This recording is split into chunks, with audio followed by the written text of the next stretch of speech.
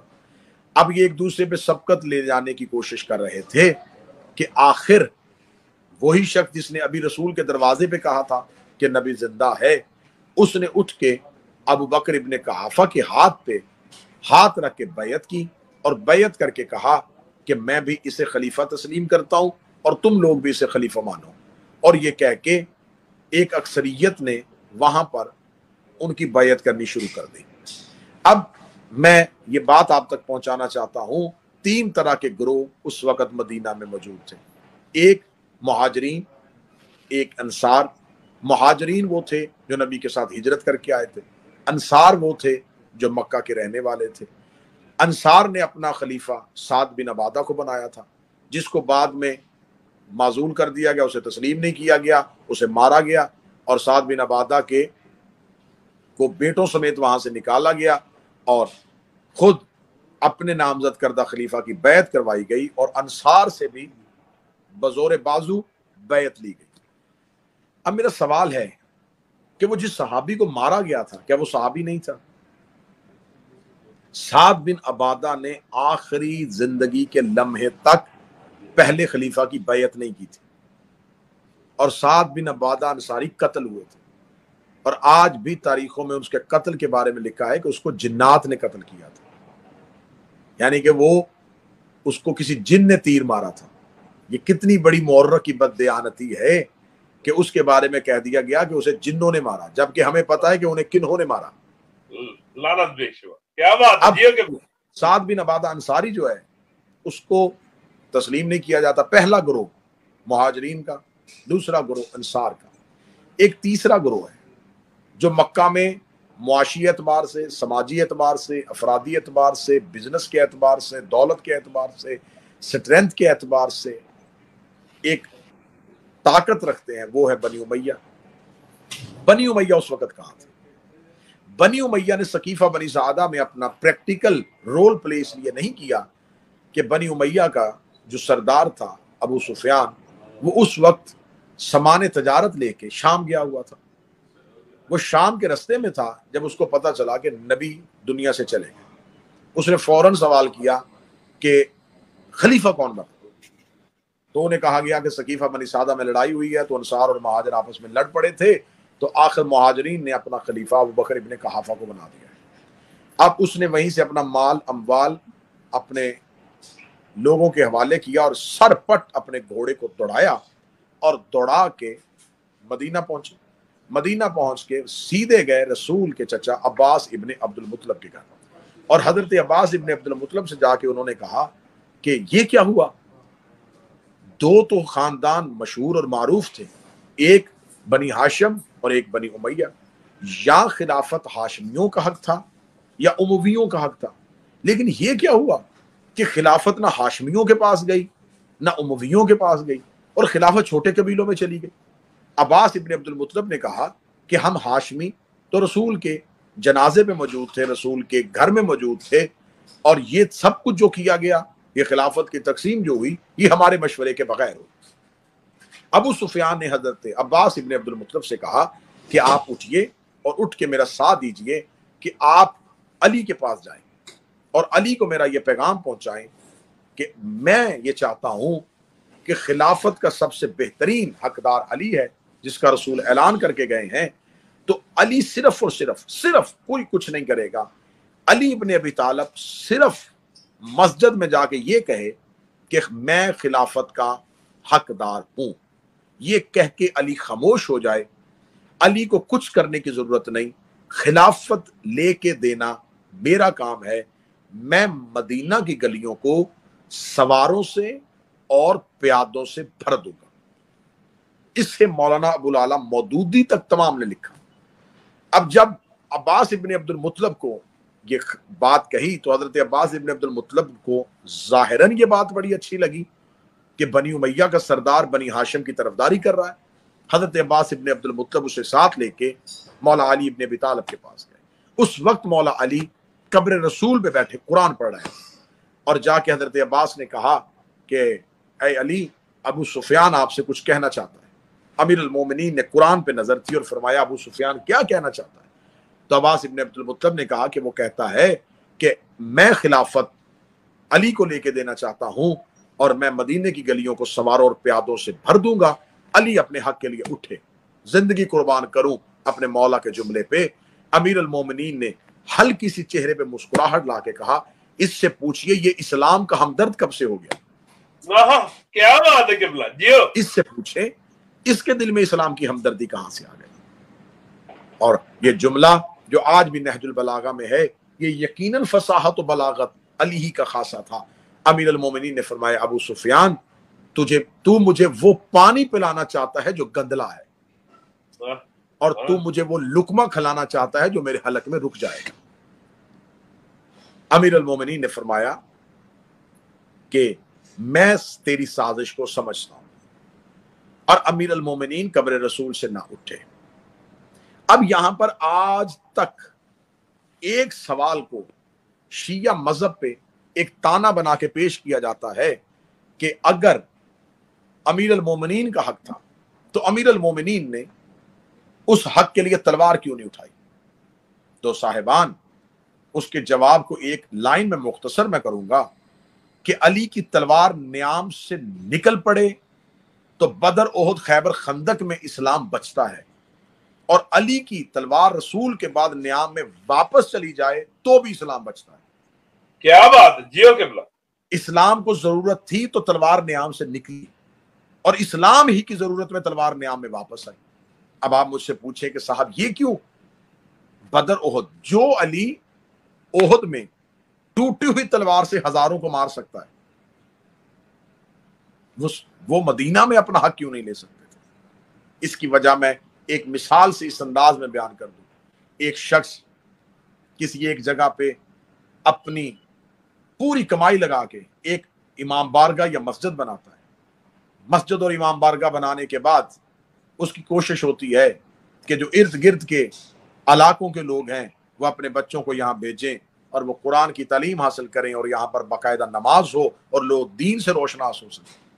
لیکن بعد میں کچھ احباب اس مسجد اور امام بارگاہ میں یہ کہہ کے داخل ہو جاتے ہیں کہ صاحب آپ اکیلے یہ ذمہ داری نہیں نبھا سکتے تو ہم بھی اس ذمہ داری کو ادا کرتے ہیں، تو لہٰذا ایک ٹرسٹ بنا دیا جائے. ایک ٹرسٹ بن جاتا ہے.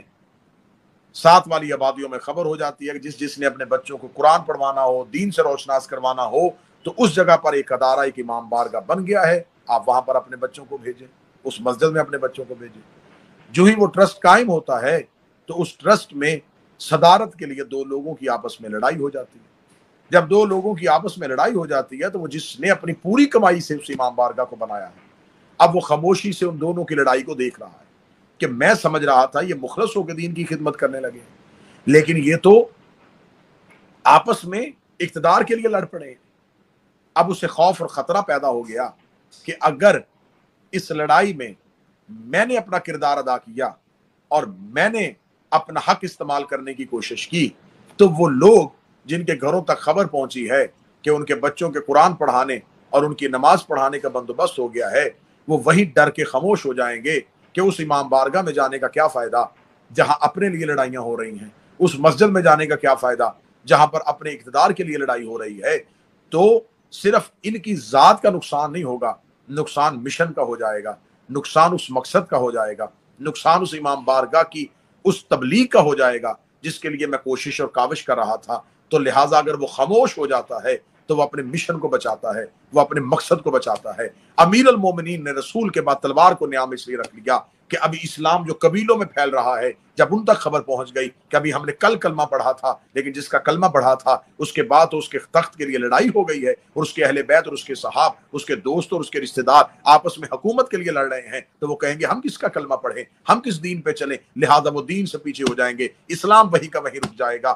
علی نے قربانی دی تھی تو مشن بچانے کے لیے دی تھی، علی نے قربانی دی تھی تو اسلام بچانے کے لیے دی تھی۔ آج پوری دنیا میں اگر اسلام بچا ہوا ہے تو وہ تلوار جو نیام میں واپس گئی تھی اسی کے صدقے سے بچا ہوا۔ جیو کے نعرہ حیدری یا علی علی علی علی۔ اب ان تمام عوامل کا جس کا میں نے بہت مختصر سے وقت میں محاسبہ کیا ہے اور تجزیہ کیا ہے، اب ان تمام عوامل کا جائزہ لے کے آپ ہمیں بتائیں کہ رسول اللہ کے ساتھ مخلص کون تھا، رسول کا دشمن کون تھا، رسول کے مشن کا ساتھ کس نے دیا، رسول کے مشن کا نقصان کس نے دیا۔ صاحبان، آپ کو بالآخر یہ غور کرنا پڑے گا، آپ چاہے شیعہ دشمنی میں آپ دیواریں کالی کریں، کتابوں کی سیاہی کے ساتھ کتابوں کے ورق کالے کر دیں، لیکن آپ کو ایک دن تسلیم کرنا پڑے گا کہ اصل میں اسلام کے دشمن وہی تھے جو علی کے دشمن تھے، بے شک رسول کے دشمن وہی تھے جو اصل میں اسلام کے دشمن تھے۔ رسول اللہ کو زہر دے کے انہی کے گھر کے اندر شہید کیا گیا۔ رسول کی جو حدیث تھی، میں بادشاہ کریم کربلا کے حرم کے سامنے ہوں، حسین منی و انا من الحسین، حسین مجھ سے میں حسین سے۔ اس حدیث کی مطابقت بھی کیا کہنے کیسی اکٹھی ہوئی کہ نانے کا لاشا بھی 3 دن پڑا رہا اور نواسے کا جنازہ بھی 3 دن پڑا رہا، لیکن نانے اور نواسے میں فرق تھا۔ نانے کا جنازہ حجرے میں پڑا رہا، نواسے کا لاشا صحرا میں پڑا رہا۔ نانے کے جنازے پہ درود پڑھا جا رہا تھا، نواسے کے لاشے پہ پتھر مارے جا رہے تھے۔ وہ رسول جس نے اسلام لوگوں کی رگوں میں اتارا تھا، وہ آخری وقت میں رو رو کے کہہ رہا تھا کوئی میری بیٹی فاطمہ کو بلائے۔ آخر خبر سیدہ تک پہنچتی، سیدہ باپ سے ملنے کے لیے باپ کے پاس آتی، اکلوتی اولاد رسول کی۔ رسول اللہ اپنی بیٹی کا سر اپنے سینے پہ رکھتے، سینے پہ رکھ کے رسول ماتھا چوم کے کہتے زہرا میرے بعد رونا نہ۔ اتنا جملہ کہنا تھا، یا باپ کی داڑھی چوم کے کہتی ہے بابا تیرے بعد فاطمہ کی زندگی کیسے گزرے گی، بابا تیرے بعد فاطمہ جیے گی کیسے۔ رسول اللہ کی آواز آئی زہرا میرے بعد۔ اس کل رات میں نے مجلس پڑھی کربلا میں، شہادت رسول خدا پڑھتے ہوئے جملہ پڑھا، اس جملے میں کوہرام بپا ہوا کہ رسول نے اپنی بیٹی کو وصیت کرتے ہوئے بیٹی کا ماتھا چوم کے جو وصیت کی، وہ وصیت پوری رات رونے کے لیے کافی ہے۔ رسول کی آواز فاطمہ میرے بعد علی کا خیال رکھنا۔ حق یہ بنتا تھا کہ رسول علی سے کہتے علی میرے بعد زہرا کا خیال رکھنا، رسول علی سے کہتے کہ علی میرے بعد میری بیٹی کا خیال کرنا۔ ہائے محبت رسول کہ رسول کو پتا تھا کہ میرے بعد علی اتنا غریب ہو جائے گا کہ زہرا سے کہا زہرا میرے بعد علی کا خیال رکھنا۔ جس بیٹی سے کہا تھا کہ میرے بعد علی کا خیال رکھنا، جب بیعت علی لینے کے لیے لوگوں کا ہجوم علی کے دروازے پہ آیا تھا، دروازہ جلا سیدہ خاموش رہی، پہلو زخمی ہوا زہرا خاموش رہی، تازیانہ لگا زہرا خاموش رہی، چہرے پہ تماچا آیا زہرا خاموش رہی، بی بی کا محسن شہید ہوا بی بی خاموش رہی، لیکن جب علی کے گلے میں رسی آئی پھر محمد کی بیٹی خاموش نہ ہوئی، پھر دوڑ کے گئی اور تبرکات والا صندوق نکالا، اپنے رسول والا بابے والا امامہ سر پہ رکھا، تلوار کو ہاتھ دیوار سے اتار کے ہاتھ میں پکڑ کے کہنے لگی ہے اگر کسی نے علی کے گلے سے رسی نہ نکالی تو میں جنگ کے لیے اتر آؤں گی۔ فاطمہ زہرا کے ہاتھ میں تلوار دیکھی یا مدینہ میں کوہرام بپا ہوا۔ سلمان محمدی کہتے ہیں کہ میں نے مسجد نبوی کی دیوار کو اٹھتا ہوا دیکھا، لوگوں نے قیامت کے اثرات دیکھے تو علی کے گلے سے فوراً رسی کو نکال دیا۔ علی زخمی حالت میں زہرا کے پاس آئے، زہرا کے پاس آ کے کہا اے فاطمہ تو زہرا، اے بنت پیغمبر، تیرا پہلو زخمی، تیرا ہاتھ زخمی، تیرا سر زخمی، لیکن تو علی کی دفاع کے لیے گھر سے نکل آئی۔ علی کا ہاتھ پکڑ کے کہتی ہے میرے بابا نے کہا تھا زہرا میرے بعد علی کا خیال رکھنا، جیسے رسول نے کہا تھا زہرا میرے بعد علی کا خیال رکھنا، ایسے علی نے کہا تھا زینب میرے بعد حسین کا خیال رکھنا، ایسے ہی حسین نے کہا تھا سکینہ میرے بعد سجاد کا خیال رکھنا۔ آج اس گھر کی بیٹیوں کا مقدر کوئی علی کے ساتھ روتی رہی، کوئی حسین کے ساتھ روتی رہی، کوئی سجاد کے ساتھ روتی رہی۔ جو علی کے ساتھ ہوئی اسے بھی مسلمانوں نے مارا، جو حسین کے ساتھ آئی اسے بھی پتھروں کے ساتھ مارا، جو سجاد کے ساتھ آئی اسے بھی پتھروں کے ساتھ مارا۔ میرا اللہ علی کی بیٹیوں کے قاتلوں پہ لعنت فرمائے۔ لاکھوں درود و سلام ہو علی اور علی کی اولاد پہ، لاکھوں درود و سلام ہو حسین اور حسین کی اولاد پہ۔ میرا مالک کریم کربلا کا حرم ہے، میں دعا گو ہوں شب شہادت میرا مالک آپ تمام کو روضہ حسین کی زیارت نصیب فرمائے، کربلا کی زیارت نصیب فرمائے، آپ کے مرحومین کو جوار معصومین میں جگہ عطا فرمائے، آپ کی جملہ پریشانیوں کو دور فرمائے، وقت کے امام کے ظہور میں تعجیل فرمائے۔ ربنا تقبل منا انک انت السمیع الدعاء، آمین یا رب العالمین۔ اللہم صلی علی محمد وآل محمد۔ السلام